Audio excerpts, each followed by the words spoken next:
The Pichu London Cup Series heads to Watkins Glen International for race 25 of the regular season. After this race, we head to Daytona to determine our 16 drivers in the playoffs fighting for the championship. Denny Hamlin starts on the front row with William Byron, both these drivers running side by side to start things off.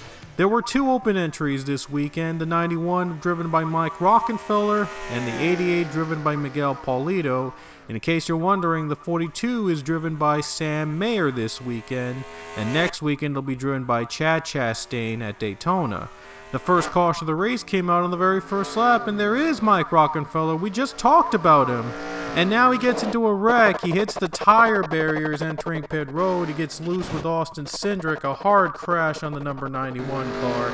A real shame that Mike Rockenfeller's day ended like this, not even completing the first lap. But, you know, it's racing. But I'm sure Rockenfeller will be back sometime later in the Cup Series. In the next race, probably at the Roval. Well, he won't be in Daytona, but maybe we'll see him back at the Roval. So we wish Mike Rockenfeller the very best as he is out of this race on lap number 1. Denny Hamlin loses the lead to William Byron on the restart. The 24 got a better jump. And there you see the 3 Stewart-Haas cars battling for position. Kevin Harvick is in the 4 car. He's actually the 16th driver in the playoffs currently. And if there's a new winner this weekend, he will be the first one to be bumped out. But if there is no new winner this weekend, Harvick is still in the playoff contention, and it will come down to Daytona next week to see if he can lock himself into the playoffs. So a lot on the line for the Ford team to try to make the playoffs at Daytona and at the Glen in these next couple events. 88 car is driven by Miguel Paulito, as mentioned earlier. He's battling with Kevin Harvick for position. Paulito driving the sports cars at Brazil. He has been brought in for this weekend's race to drive the 88. He has a lot of road course expertise. He actually ran a couple truck races way back when, and now he's back in and running a cup race here today at the Glen for that 88 team. Battle for second place between Denny Hamlin and Michael McDowell. McDowell already has a win this season, so he does not have to worry about the playoffs right now at this point. McDowell already won at Sonoma, so he's already in the playoffs. So the 34 is trying to add another win this season. Chase Elliott's been the winning favorite of the championship early on this year, as he has 5 wins under his belt. He hasn't won since the first half of the season, but Chase Elliott's trying to make a comeback and trying to go with a deep playoff run and maybe even try to win another championship. There you see Sam Mayer in the number 42 car along with the 14 of Chase Briscoe. And the 42 Sam Mayer is driving this weekend. It has a different look for Sunseeker Resorts. And the 42, as mentioned, will be back next week with Chad Chastain driving the 42 at Daytona. So it'll be the first time that the Chastains will battle against each other in a cup race next week at Daytona in their home state. That sure will be a lot of fun. Anyway, third place goes to Ty Gibbs as he's battling with his teammate for position. Ty Gibbs also already has a win this season. He won at North Wilkesboro in a wild finish there. That was a very wild race with wrecks everywhere, but Ty Gibbs survived and took home the victory, and he's in the playoffs. William Byron takes the first stage victory. There are no stage break cautions on road courses, and the last time that'll occur will be at the Roval in a few weeks from now during the playoffs. But William Byron takes the first stage win with ease as Ty Gibbs starts stage 2 battling for second against Michael McDowell. Gibbs is trying to work his way back up. Both he and McDowell are winners this season, and they are both in the playoffs, but all wanted to add a little bit more points to their total and trying to get further into the playoffs come September. And there you see Miguel Paulito in the 88 battling with the 41 of Ryan Preece. As Paulito's gaining experience from road courses like these, we might see him in more road course events next season with the Junior Motorsports team. They still trying to work out a deal for next season. Ricky Stenhouse Jr. battling with the 42 Sam Mayer. Mayer just won in real life his first career Xfinity win at Road America and then won here at the Glen a couple weeks later. So that's why the 42 is running with Sam Mayer this weekend, as Mayer could use that experience in the Cup Series when he eventually moves up. The 34 car battling with the lap traffic that just came off pit road. Ty Gibbs was able to make it through with ease. But the drivers head down to pit road as there are pit stops just before the end of stage 2. The leaders would cycle out, and William Byron retains the lead and would take the Stage 2 victory at the Glen. He only has one win in 2023, looks to make it another one here today at the Glen as he sweeps both stages. Just a few laps later, though, the caution would come out for debris on the racetrack. And now he'll have to face a restart against Michael McDowell, and McDowell is not giving up. Both of these drivers each have one win this season. They're hungry for another one to pick up those extra playoff points in hopes to advance far into the playoffs. McDowell has the edge on the outside. The 34, a lot of expertise on road courses like these, actually more than William Byron. 34 trying to take the lead and trying to pull off another upset here today at the Glen. McDowell's other win came at Sonoma in 2023, finally ending a winless drought for that 34 team, and he's trying to add another victory for the team this weekend on the road course. McDowell takes the lead from the 24 of William Byron. He gets a good run on the outside, able to take the lead. Caution would come out for Ty Dillon getting spun around near the start-finish line. A hard crash on the 77 as Eric Amarola was the one that made contact with Ty Dillon trying to race back to the line. So another caution meant another restart. Drivers had to come to pit road. McDowell loses the lead to Denny Hamlin. The 11 car gets a better jump than the 34, but the 34 is not giving up as he's going to try to go for the lead once again on Denny Hamlin down the bottom. We'll see if he can hold on once again. The 11 car trying to fight on the outside. The outside, though, not the best line to be at tracks like these. 34 car able to take advantage uphill. 34 trying to clear the 11 car. The 11 fighting back up on the bottom. 34, though, is trying to clear the 11, trying to exit the S's.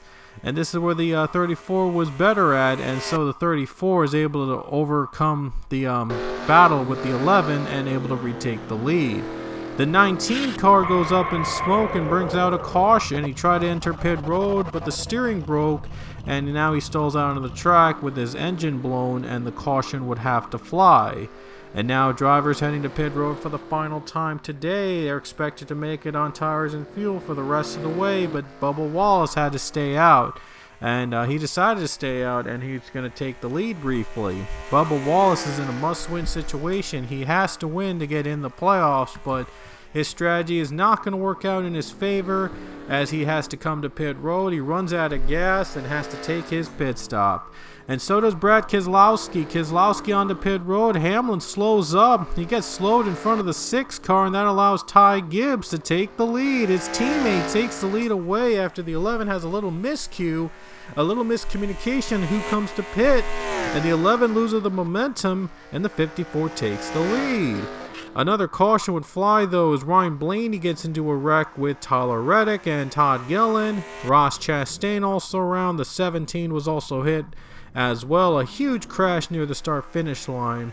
As you take another look here, the 12 car hits the 1, and then they go for a spin. The 45 spins as well. Huge wreck near the end of the race. And now on the restart, though, another crash as Sam Mayer spins with the 88 Miguel Polito involved entering turn 1. They didn't even go into turn 1 without even bringing out a caution this time. Oh, a hard crash on the 42. I think Ross Chastain was also among the drivers involved there too, so Ross Chastain has just had the worst of luck here today. Caution came out, though, with less than 5 laps to go. The 47 goes up in smoke. We mentioned that Ego in a jar paint scheme. Unfortunately, it is now toast. The 47 car has been burnt, and now he's trying to navigate through the track. He gets hit from behind by the 6 of Keselowski, who goes around, and that's what brought out the caution in just these final few laps here today at the Glen. Another car spinning. Miguel Polito was hit from behind. I think Chastain retaliated against the 88. They're racing back to the line, and Ty Gibbs into the wall, and Christopher Bell takes the lead. He hits the wall, racing back to the caution as the leader loses the momentum, and he's going to lose the lead. His 2 teammates go by him, Christopher Bell and Denny Hamlin, as Ty Gibbs hits the wall. I don't know what happened to his steering there, but he gets hit into the wall, and 2 drivers pass him, his teammates, and Christopher Bell takes the lead back to the caution flag. A heartbreaker for Ty Gibbs. He thought he was going to take the win. Then the caution came out. Wasn't able to hold on to his teammates. Hits the wall, and now Bell takes the lead on the restart with 2 laps to go. A heartbreaker for Ty Gibbs, who's trying to win another one here at the Glen, but he's not going to be able to today. The 11 car gets the better jump over the 20, even though the 20 has the bottom. A big miscues for Joe Gibbs Racing, but still they have a driver of their own taking the lead. It's just bizarre. Sometimes racing works that way. Sometimes racing works in just the weirdest ways possible. The white flag would be in the air for Denny Hamlin with 1 lap to go. Didn't really lead that much as William Byron dominated most of the first 2 stages. But now the 11 car might have the last lap, and he's actually started on the pole today. I believe he was the pole sitter at the Glen, and now he's going to work his way back up. Going to try to get his 2nd win of the season. And here comes the checkered flag. The D11 of Denny Hamlin in a crazy race at Watkins Glen is going to take the checkers and win in New York. Watkins Glen goes to Denny Hamlin. The 11 car earns his 2nd win of the season as we head to the regular season finale at Daytona. We'll show you the results from this race, and then we'll show you the playoff picture and the scenarios for each driver to achieve in order to lock their playoff spot in. So stay tuned, because the playoff field is going to be coming up next.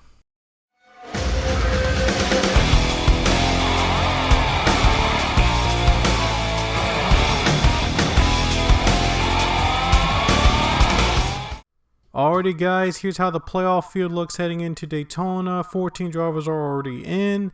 Logano and Harvick are on the bubble, and notable drivers out of the playoff field right now are Suarez, Buescher, Keselowski, and Wallace. If there's a repeat winner at Daytona and the results don't change, Logano and Harvick are both in the playoffs. However, if there's a new winner, things get a little complicated. If there is a new winner, then Harvick will be the first one out and Logano will be the last one in. But if there's a new winner, Harvick can still make it into the playoffs with a 3rd or better, and Logano finishes 4th or worse if there's a new winner. So that way Harvick would be in, Logano would be out, and the new winner would also be in as well. Daniel Suarez does not have to win the race to get in, believe it or not. All he needs is a 2nd or better. Regardless of the results of Logano and Harvick, the 2nd or better, and Daniel Suarez is in the playoffs. If there's a new winner can get in as well, and Suarez would be in too. And in that scenario, if there's a new winner and Suarez finishes 2nd, then both Harvick and Logano are out of the playoffs. And that is a possibility. Buescher, Keselowski, Wallace, and drivers below them, the only way to get in the playoffs is to win. There is no other way around it. They have to win in order to get in. So those drivers below Suarez, it's a must-win for them to get in the playoffs. And it's still possible to knock either Logano or Harvick, or even both of them out of the playoffs, as mentioned earlier. So again, results don't change. Logano and Harvick are in. If there is a new winner, Logano is in with no change in the results. And Harvick would be in with the new winner if he finishes 3rd or better. Logano finishes 4th or worse. But and Suarez also cannot finish, has to finish 3rd or worse in that scenario in order for Harvick to get into the playoffs also. Suarez gets in with a 2nd or better, regardless if there's a new winner or not. And it would come down to Logano and Harvick to battle it out as well. And Buescher and all the other drivers, full-timers below them, have to win to get in. So that's as simple as I could put it. But we'll see in Daytona who gets in and who gets out. So we hope you'll join us for the Daytona regular season finale next weekend. And until next time, we'll see you later.